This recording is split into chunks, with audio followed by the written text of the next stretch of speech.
to the Across the Pod podcast. We're here for something a little bit different today, as I am joined by now newly published author Ben Isaacs. I'm your host Andy, first of all, and Ben, welcome to the show. Thank you. Thanks for having me. No problem at all. I mean, I've been following your work for a while, whether it's been on your stuff on Talk Sport, or whether it's your appearance on that Coombe show, or whether it's just your general Twitter work. It's always I've always been looking at your work, so it's great to have you on and have you on the podcast. Thanks. I just love doing podcasts, I'll be honest. So usually if it sounds interesting and I'm invited and we're talking about something that I like, then yeah, perfect for me. Podcasts are a massive reason why I wrote the book. Amazing stuff. And the reason we are here today is because of the book, which has been named The American Football Revolution, How Britain Fell in Love with the NFL, which is your new book that came out, I believe, last week. Is that right? Yeah, last week, although people started getting it the week before, people were posting pictures on Twitter and tagging me in saying, "Oh, I'm looking forward to reading this." I hadn't received a copy at that point. So distribution, some places were selling it early. Amazon, I think, had it kind of like on a sort of a back order. But yeah, Monday of last week was when it was officially released. Amazing stuff. We are the main reason today is the book, but before we go into all of that, we're going to take you back years and years ago to your first discovery of American football. So, obviously, your book is all about your love of American football, and that's the theme of the book. But how did you first get into the sport? I just watched it on Channel 4 one Sunday afternoon because I knew that it was this cool new thing that was around that I had no real concept of what it was. And I was little, I was like 6 years old, but there was something that had made me realize that this was a thing. I watched a lot of TV in those days. So I'd probably seen ads and I thought, okay, this is something that someone like me should be interested in. And I watched it and I didn't really get it. And at that sort of age, and the thing is for anyone listening who isn't old enough to remember when, if you wanted to watch something on TV, you had to be like, okay, well, it's on at this time. And if I'm not in front of the TV at that point, I've got a problem. At the age of 6, I wasn't with it enough to be like, okay, right, well, I've got to make sure that I'm sat in front of the TV at this time next week. So it was just kind of in fits and starts at that point. And I ended up watching some of Super Bowl 20. I was 7 years old at that point, massively irresponsible of my parents to just allow that to happen. But I watched some of that, fell in love with the Chicago Bears, but just to show how little I understood of what was happening, it wasn't until about a year later, or it was the run up to the next season, the run up to the 1986 season, that I realized that the Bears had beaten the New England Patriots, not the Miami Dolphins. And I must have convinced myself it was the Dolphins because I knew the Dolphins had white helmets and the Patriots had white helmets as well at the time. But like, I was watching the broadcast, the graphics would have been coming up. Like, how much attention was I paying? But I remember ahead of the '86 season, there was I had one of the magazines like Gridiron or Touchdown, one of those, and it had a recap of every Super Bowl, and I was so confused because I thought, okay, well, where's the Bears Dolphins one? I can see the Bears Patriots one. That must have been the year before. Where's the Bears Dolphins one? And like eventually looking at the dates and realizing, okay, I guess that wasn't the Dolphins. And from '86, I was then watching every week. I knew when it was on, and it was appointment viewing for me at that point. But it took a little bit of time. Really did take a bit of time.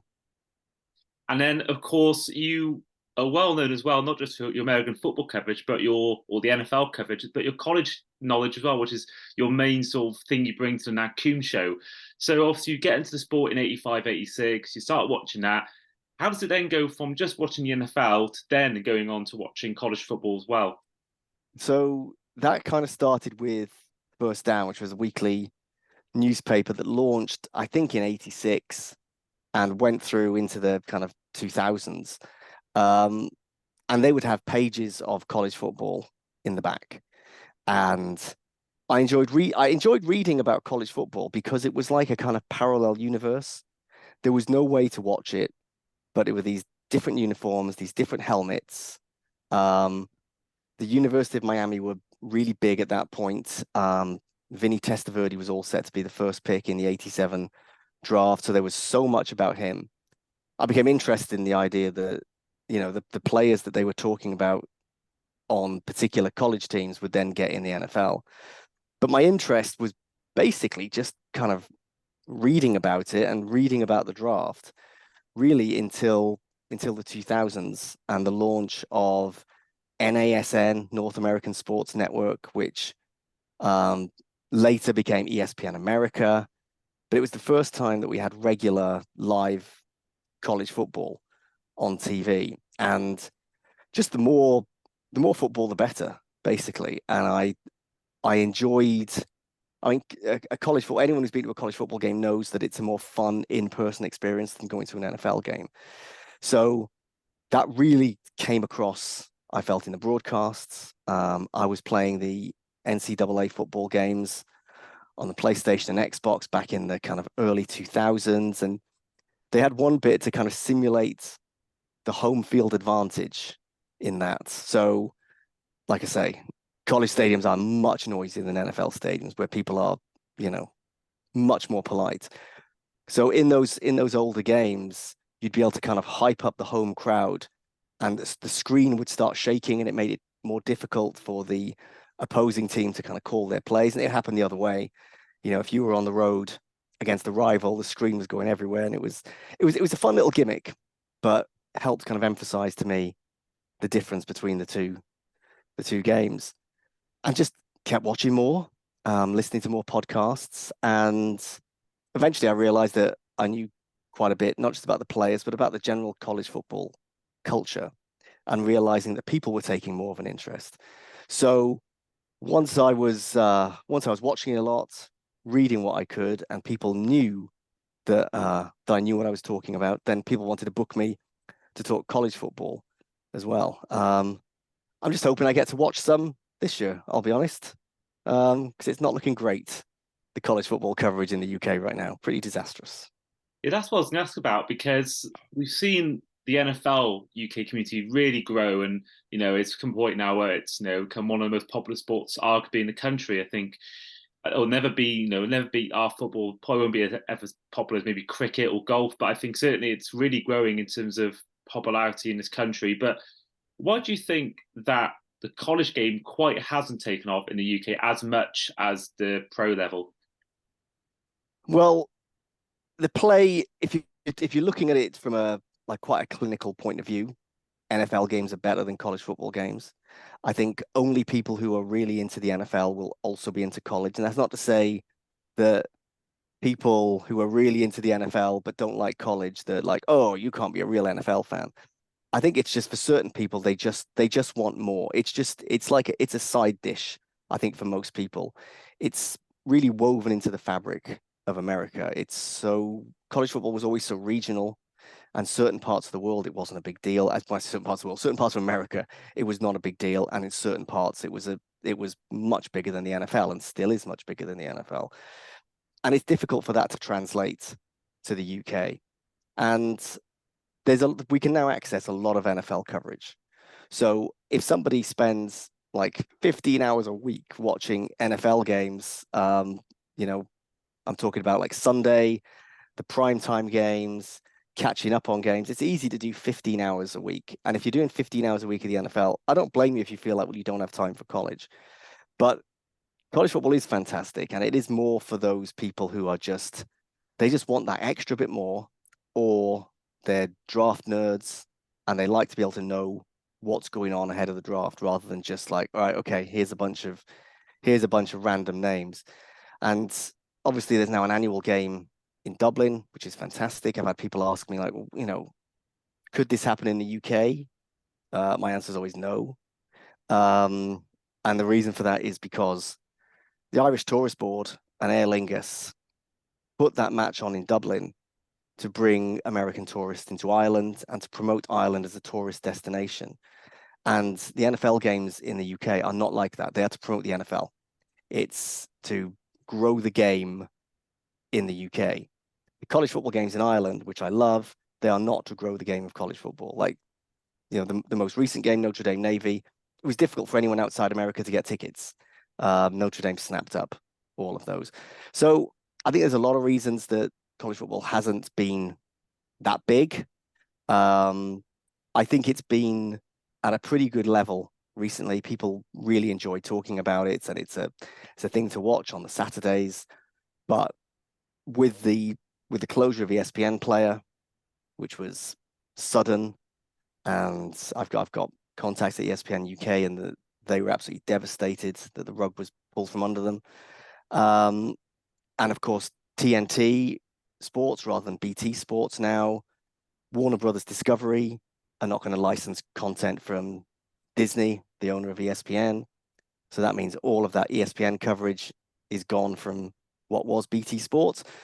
And they're not even going to show the CBS SEC game of the week. So I really fear for college football in this country now. For those people who are hardcore fans, they'll find ways to watch the game. We know that it's only going to take 5 minutes of searching, and there's a particular game you want on a Saturday, you'll find it live on your phone, your tablet, or your computer. But for those people who were sat at home and they'd realize, oh, BT Sport has got Alabama versus LSU on, I'm going to watch that. We've lost those.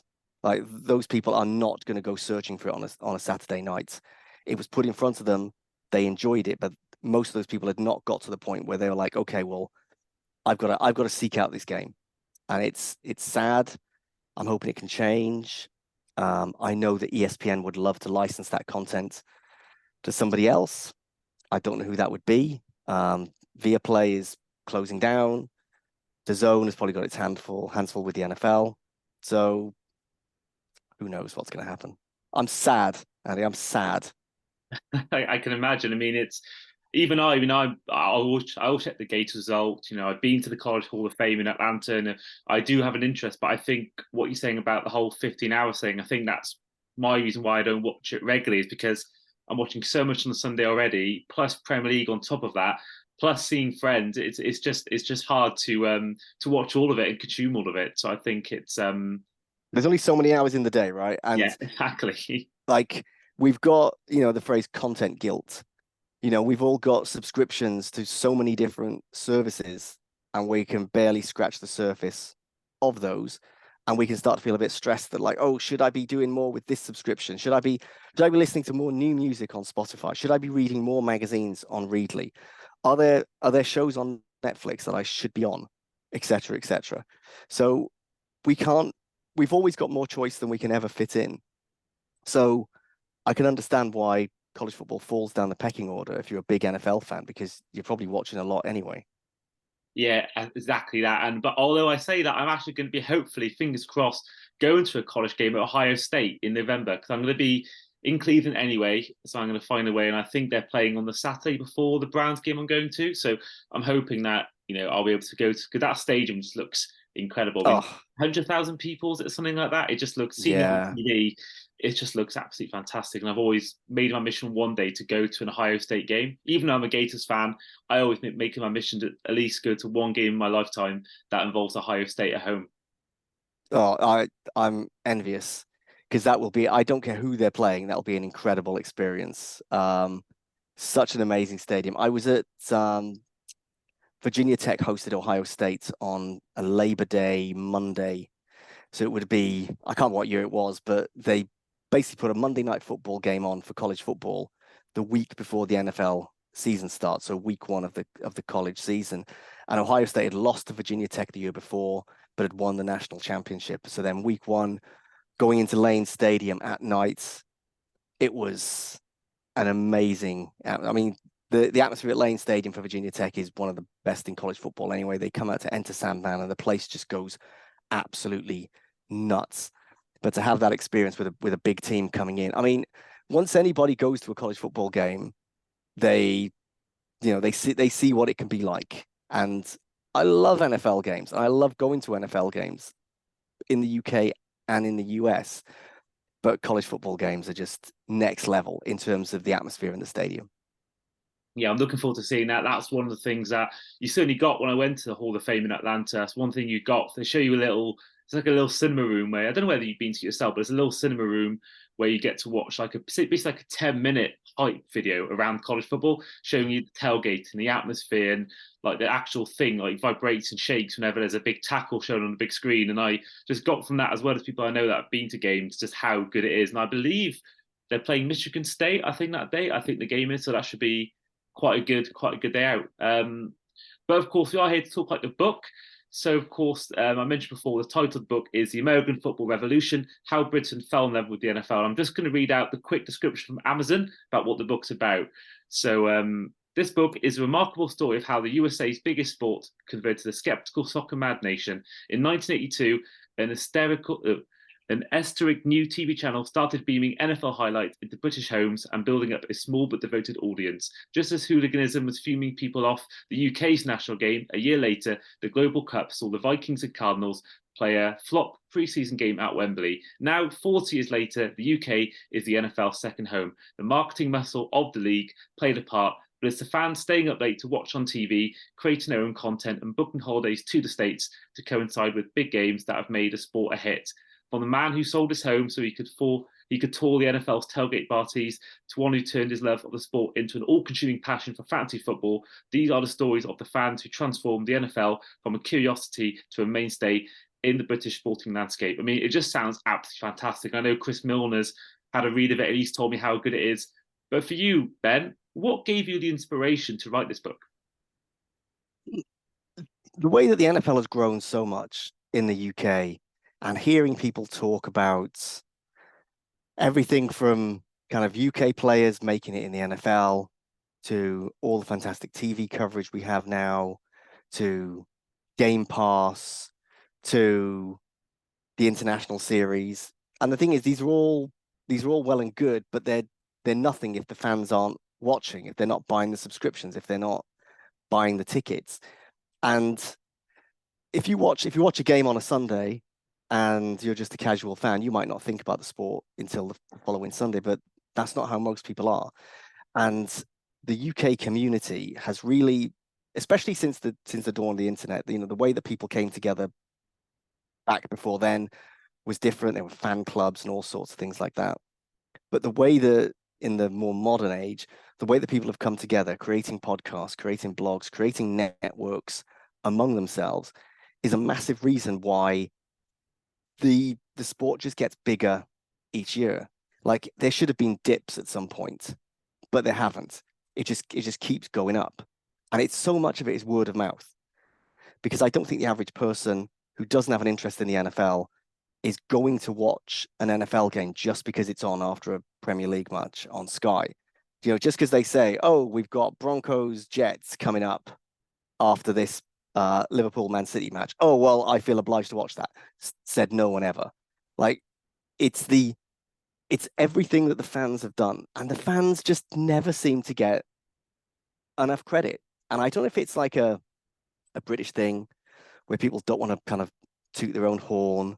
They don't tend to really kind of want to sort of pat themselves on the back. So I thought, well, God damn it, I'm gonna have to do it myself. And I started to worry that someone not qualified might try to write a history of NFL UK fandom, because this isn't a history of the NFL in the UK. There's a book that's already out called The Special Relationship, which is about kind of the history of the sport over here, going back to like military teams playing, and Britball and all that sort of stuff. This is about the fan experiences. This isn't about the decisions the NFL has made. This is about the decisions every single fan has made. And my hope is that everybody who reads it will see themselves in at least one chapter, that they'll relate to at least one chapter. And I made the decision right at the beginning to not just write it as a chronological history of like, okay, well, here's 82 when Channel 4 launches and puts American football on and no one knows what it is, and to go from there. What I decided was I needed more fan voices. So each chapter is from the perspective of a specific fan. And all those fans I spoke to are kind of stand-ins for everybody. So there'll be lots of old school fans who will read that very first chapter and be like, "Oh my God, yeah, that's exactly my experience. That's how it was for me." And going along to those first games at Wembley, etc., etc. So I was just worried that someone would write it who didn't really have the fans' best interests at heart, um, wanted to make it more about them, or I don't know. The NFL's kind of like bigwigs who have been great and have done so much for the UK, but it's the fans. It's the fans that have done it. And the book is kind of like my love letter to anybody who's ever made any sort of sacrifice to watch the NFL, whether that's sacrificing sleep, sacrificing money, whatever. You know, that's the reason I wanted to write it. Yeah, you mentioned there about there's a chapter that maybe speaks to everyone, and I'm reading the description about he said the one who sold at home so he could tour the NFL's tailgate parties, and that's one I'm really intrigued to read because I myself last year did 3 months in America, did 21 NFL games, so I'm looking forward to seeing what his stories are in each place compared to mine, and sort of see whether any sort of similarities arise, any sort of what his subscriptions were, and I'm just intrigued to see the whole book first of all, but also that particular chapter because I'm just intrigued what someone else had experienced like myself from all the stadiums he went to and all the tailgate parties. And for anyone who's only been to NFL games in London and they've been to what the NFL calls a tailgate party at London, please note that is not a tailgate party. That is not even remotely a tailgate party. That's some food trucks. Um, when you go to a tailgate in America, whether it's college or pro, it is, I don't think anything enhances the stadium experience more than tailgating before the game. And I felt like people in the UK did not really know much about tailgating for quite a while. And the fact that obviously somebody did sell their home, basically told his girlfriend, right, I'm selling my flat and I'm going to tour America. The sacrifice that someone has to make to do that, and that's because they experienced one tailgate. Like that was the effect it had on them, and I feel that person helped kind of spread the love of tailgating across the UK and became kind of a no pun intended, like a real source for that sort of information because that wasn't out there. And he said that he's always now even getting people contact him saying, "Oh, you know, can you help me figure out how to get to this tailgate and which tailgate should I go to?" And he didn't think that when he went off and did this, that all these years later he would be just still answering questions, helping people find the right tailgate. Oh, Andy, you're making me hungry. I'm blaming you for this. The the the food I've eaten at tailgates has been fantastic, and things I've drunk, like drunk moonshine at Oh Southern God. tailgates, Oh, which is always interesting. Um, Tailgated with Keyshawn Johnson once, wow. um, who um, was wearing an Ohio State jersey. I think his son or his nephew or something was playing at Ohio State. Um, but tailgates are amazing. Even if you come away with nothing else from this book, go to a tailgate. Go to America and go to a tailgate. Now you mentioned before that you've been to games in America, both NFL and college base. What would you say has been the best tailgate you've been to in person in America? Which maybe Uh, fan base or which area, which has surprised you the most, which has been the best? I'm I'm I'm I'm biased here because I'm a big Chicago Bears fan, and tailgating outside Soldier Field, something I'd had to set up for a story I was writing. It was, I think, because when you go to a tailgate, you are accepted. Like they, everyone is welcome at a tailgate. But because I was a Bears fan from the UK, the warmth that I felt at that particular tailgate was just something special to me. Um, growing up as a kid, I'd always wanted to go to Soldier Field, and it wasn't my first trip to Soldier Field. It was my first time tailgating at Soldier Field, and I thought, my God, why did I not do this before? And there were people from that tailgate I met who I'm still in touch with, and yes, I was drinking alcohol at about 8 a.m. because that's what happens at a tailgate. And yes, I was then working in the press box about 5 hours later, because I am such a professional. But it was part of the story. So I couldn't have gone to that tailgate and not consumed alcohol. It's a good point. It's a good point you make. I mean, I was surprised by Cincinnati's tailgate when I was there. I mean, it's ones like the Chiefs and all that you expect to be good. You sort of that's what you're expecting. But I think I was really surprised by Cincinnati's how good that tailgate was. I thought that was maybe one of maybe the best, if not one of the best I went to. Did they have that terrible Cincinnati chili that they put on spaghetti, or was it like actual proper tailgate food? Because when I think of Um, Cincinnati food, I think of their terrible chili. I think if you didn't experience any terrible chili put on spaghetti, then you didn't have Cincinnati chili, and I think you're safe. Skyline chili, I want to say it's called. okay. Sorry, Bengals fans, if you've gone to Cincinnati and enjoyed that type of chili, but yeah, not for me, thanks. I think I had burgers, mate. I was with Dolphins fans when I was there, and that was good in itself. And I'm not really a spicy food guy, so I probably just would have stayed away from the chili anyway. Yeah, for the best. um, Now, in terms of the chapters you wrote, was there maybe one that you enjoyed writing more than the rest? Was there a particular chapter that you really, really enjoyed writing about? Oh, making me single someone out. That's pretty cruel. But I do have an answer for this because it was quite a selfish one. The chapter where I speak to Dan Turl about the the merchandise and memorabilia that was around in the early days, which was a big factor in kind of driving growth, especially among kids at that point. It was so nostalgic for me having that conversation with him.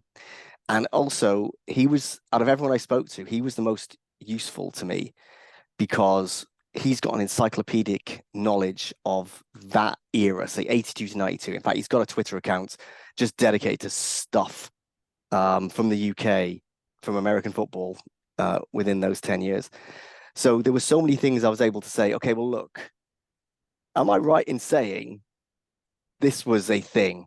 And he'd be like, oh, no, no, no, no, no, you're getting mixed up with this. Or he'd be like, yes, that's long forgotten. And he'd be able to go through these old magazines that he's got. And we were figuring out exactly how many NFL teams did the NFL sell merchandise for in the UK during the 80s up until the early 90s. And it was something like 12 teams. So if somehow you'd been watching Channel 4 and you'd picked a team, there was a chance that you were not going to be able to buy anything, that the NFL was not interested in selling any of that merchandise, which is, unfortunate. If someone's decided, oh, I'm a Buccaneers fan. Nope, you're not buying anything. We're not gonna have caps. We're not gonna have t-shirts. So knowing and being able to get like scans of these magazines that there's not many of them still left to be able to make sure that I was getting particular details correct was very, very satisfying. Like everyone I spoke to, I could have spoken to for many hours more than I did.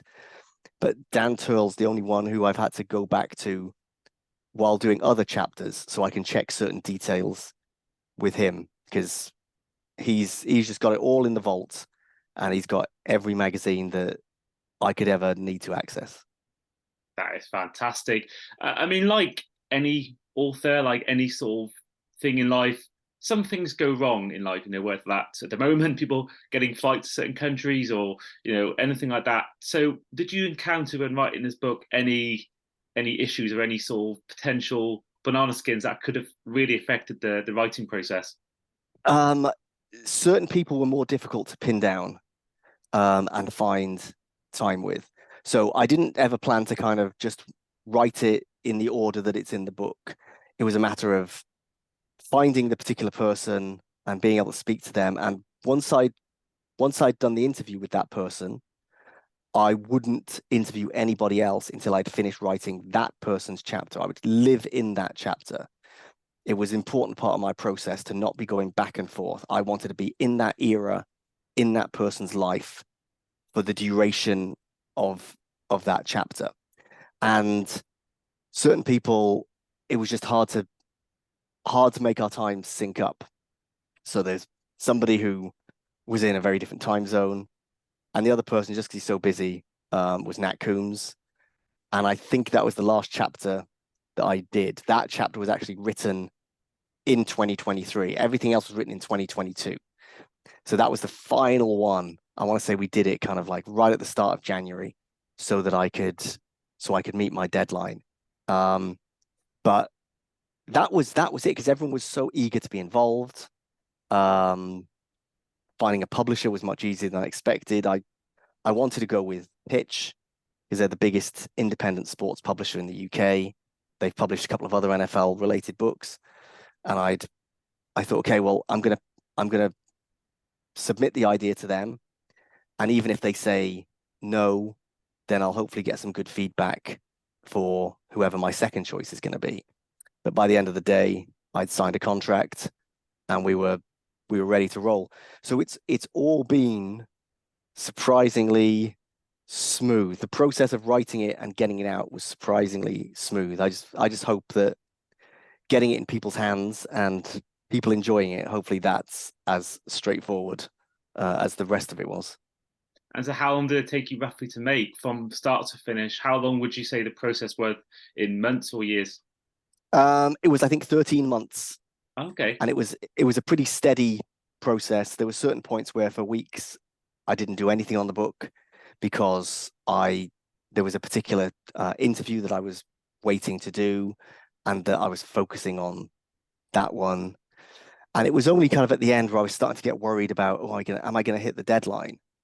And I wrote it and thought, okay, well, that's great. The deadline's not for another week. And I realized, oh, actually, I'm a month out. Like, the deadline's a month away.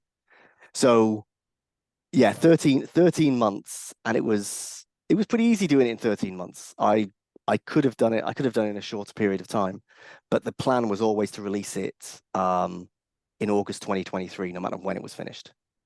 Okay. Before we do go, a couple of questions for you. As a Bears fan, quick prediction for the season ahead. If we can get near 500, I'll be very pleased. I can imagine a 7-10 season. If Justin Fields and the offense show they can really do something, even with a patchy offensive line, and the defense cannot be a disaster, even with a patchy defensive line, then the arrow's pointing up. I think they're a year away from troubling the wild card. So 7-8 wins is probably to be expected. And that'll be progress from you. 3 wins the year before that. And Mm. if bring DJ Moore as well, that will only help Justin Fields. Maybe do like a Josh Allen with Stephon Diggs or Jalen Hurts with AJ Brown sort of elevation to his game and put him as one of the best in the league. And then finally, just for you, sort of prediction for the future. What do you see for the future of the NFL UK fan base? What's your sort of prediction for just maybe 5 years, 10 years time? Just where you see the fan base and the NFL, their status in the UK being in that in maybe 5, 10 years time. I think it's not going to plateau, but it's not going to go up massively because I don't see us getting a whole load of extra games. I don't see there being an NFL franchise in London. My hope is that we'll get some kids who've come through the NFL Academy in Loughborough who get to major colleges and get drafted. And I think once we see homegrown players knowing that they've come through a system set up for kids in the UK, once we see them in the NFL, I think the NFL can then take its next step in the UK because people will start looking at it in a different way, in the same way lots of European countries will look at NBA basketball, knowing that the best players from those countries can graduate to the NBA. The NFL is very different. It's much harder to get in. You need that coaching from an early age. NFL Academy can hopefully do that. And it might be that rather than more international series games that really help fans take the next step and its status as a really established sport over here. Absolutely. And I really hope that it does make that progression. But that is where we'll end the podcast for today. So, first of all, thank you, Ben, for coming on. Oh, my pleasure. So, before we do go, let the audience know where they can find your book. You can find it on Amazon, WH Smith, bookshop.org. You can find it at Pitch Publishing. You can get it everywhere, basically. But please, if you read it and like it, write a review and write a review on Amazon. That is massive. Reviews on Amazon are massive to generating further sales and making people aware that there is a full NFL UK scene out there. Amazing. And if you are listening or watching on YouTube, make sure you do that. But in the meantime, this has been the Across the Pod podcast, and we will see you guys for our next episode.